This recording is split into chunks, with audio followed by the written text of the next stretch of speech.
آمین.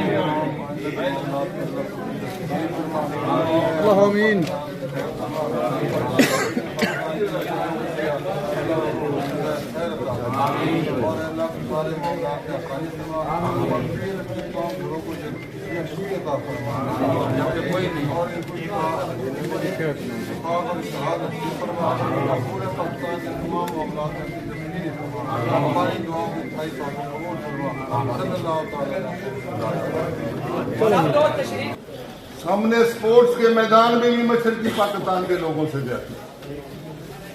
ایک دفعہ 66 کی بات ہے, ایم سی سی میلبورن کرکٹ کلب آسٹریلیا کی ٹیم کرکٹ کلب آئی انڈر 19 66 کی بات ہے. مجھے دلچسپی اس میں اس لیے تھی کہ سائی بال کا ایک پلیئر بھی انڈر 19 اس میں شامل ہے. میں سائی بال تو وہ میدان وہ گئے ڈھاکہ میں ڈگری کمیشن کہتا ہے کہ یہ میچ نہیں ہو سکتا. کاردار صاحب, عبدالحفیظ کاردار صاحب, وہ بھی محترمہ بینظیر بھٹو کی طرح آکسفورڈ یونیورسٹی میں ڈیبیٹنگ سوسائٹی کے صدر رہے.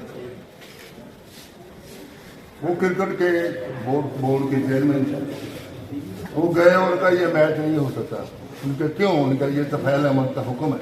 تو طفیل احمد کون ہے؟ انہوں نے کہا ایسٹ پاکستان اسٹوڈنٹ لیگ کے امر کی صدر ہیں.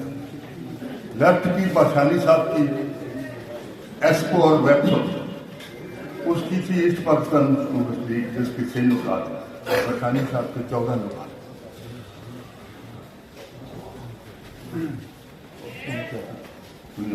لیکن بہرحال ایک کہتا رہا ادھر کا بھی جالم ادھر کا بھی جالم, دونوں جالم, دونوں کے خلاف سے یہ وہ کہتا رہا.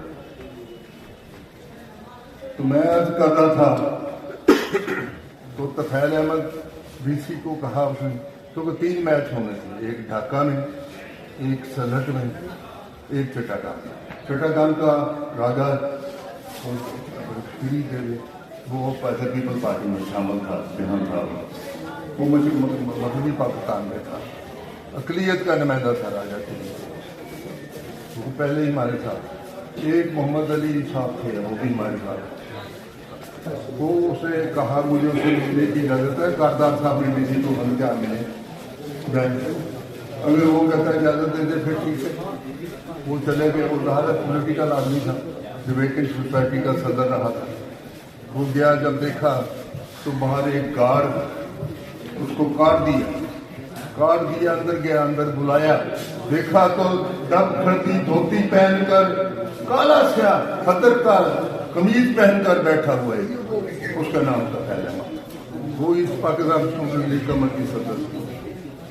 اس نے کہا جی مہمان ٹیم آئی ہوئی ہے, مہربانی کریں آپ میچ ہونے میں.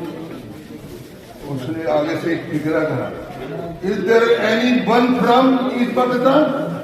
کرکٹ میں 16 پلیئر ہیں. Is there anyone from East Pakistan? ان کا نو. ان سے کیونکہ آپ کو کھیل ہی نہیں آتی اس لیے کوئی نہیں آپ. وہ تنظیم کی جانب سے, پیپلز لائف فورم کی جانب سے اس کا انعقاد کیا گیا ہے.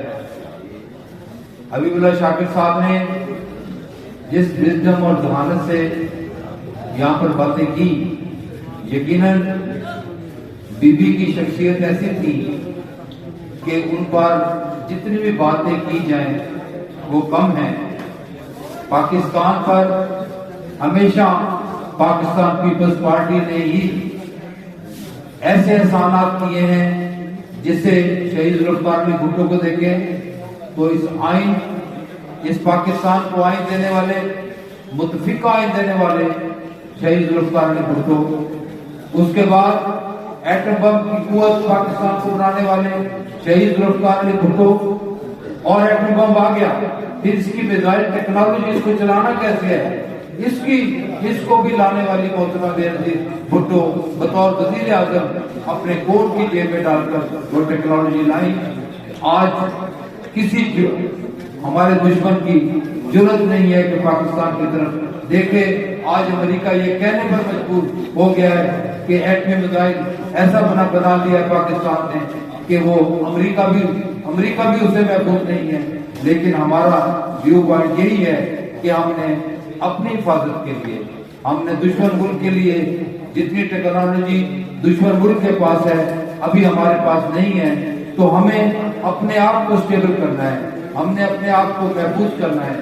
آج بے نظیر بھٹو شہید کی ضرورت ہے، آج بے نظیر بھٹو شہید کی اس وی این کی ضرورت ہے جو اس کو بلاول بھٹو زرداری صاحب ہاتھ میں جھنڈا لے کر چل رہے ہیں۔ انشاءاللہ تعالی وہ دن دور نہیں کہ بی بی کا یہ لاڈلا، بی بی کا بیٹا، ہمارا چیئرمین پاکستان پیپلز پارٹی کے چیئرمین، پاکستان کے وزیر اعظم پاکستان۔ سب سے پہلے میں خراج تحسین اور خراج عقیدت پیش کرنا چاہتا ہوں شہید محترمہ بے نظیر بھٹو صاحبہ کو، جنہوں نے اپنے والد شہید ذوالفقار علی بھٹو کے بعد انہوں نے جو باغ ڈور سنبھالی اس کی مثال نہیں ملتی۔ وہ کم عمری میں انہوں نے سہولتیں برداشت کی، زیادتیں برداشت کی، یہاں تک کہ بچوں کے ساتھ جیل جاتی رہیں، انہوں نے اف تک نہ کیا، کیونکہ یہ ہوتا ہے لیڈرشپ، یہ ہوتا ہے ویژن۔ اور محترمہ اپنے اندر ایک بہت بڑی طاقت،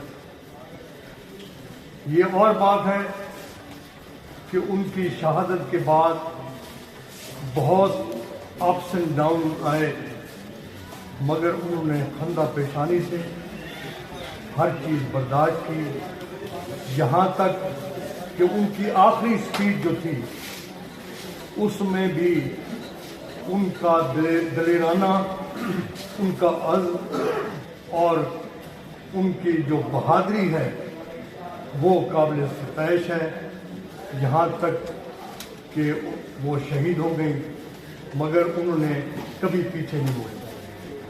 یقیناً آج شہید محترمہ بے نظیر بھٹو کی 17ویں جو برسی ہے اس کے حوالے سے ڈسٹرکٹ بار ملتان میں شہید محترمہ بے نظیر بھٹو اور بھٹو خاندان کو زبردست خراج تحسین پیش کرتے ہیں۔ ہم یہ سمجھتے ہیں کہ بھٹو خاندان وہ واحد خاندان تھا کہ جس نے اس ملک کے غریب عوام کے لیے، اس ملک کے پسے ہوئے طبقے کے لیے، کسان کے لیے، مزدور کے لیے، طلبہ کے لیے جو قربانیاں پیش کی اور جمہوریت کی بحالی کے لیے شہید محترمہ بے نظیر بھٹو نے جام شہادت نوش کیا، اس کی مثال ہسٹری میں کہیں نہیں ملتی۔ تو میں ڈسٹرکٹ بار کی جانب سے اور تمام پاکستان پیپلز پارٹی کے کارکنان کی طرف سے شہید محترمہ بے نظیر بھٹو اور بھٹو خاندان کو خراج تحسین پیش کرتے ہیں اور